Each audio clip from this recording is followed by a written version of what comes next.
তুমি কি জানো, এমন এক অসুর ছিল যার রক্তের প্রতিটি বিন্দু থেকে জন্ম নিত আরেক রক্তবীজ। রক্তবীজ ছিল মহিষাসুরের সেনাপতি। তার ছিল এক আশীর্বাদ। যেই মুহূর্তে তার শরীর থেকে এক ফোঁটা রক্ত মাটিতে পড়ত, সেই ফোঁটা থেকেই জন্ম নিত আর একটা রূপ।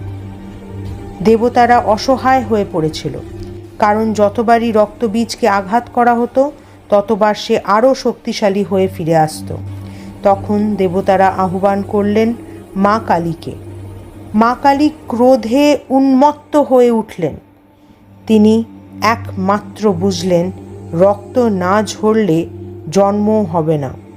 তাই তিনি প্রতিটি আঘাতের সাথে সাথে রক্ত চুষে নেন নিজের জিভে, যাতে এক ফোঁটা রক্ত মাটিতে না পড়ে। এইভাবেই শেষ হয় রক্তবীজের অবসান। রক্তবীজের গল্প শুধু এক যুদ্ধের নয়, এটা শেখায় যতক্ষণ না তুমি সমস্যার মূলটাকে সরাবে ততক্ষণ সে বারবার ফিরে আসবে। এমনই অজানা পুরাণ কাহিনী জানতে চ্যানেলটি অলমোস্ট ওয়াইজ ফলো করো। আর ভিডিওটি ভালো লাগলে লাইক, শেয়ার আর সাবস্ক্রাইব করতে ভুলো না।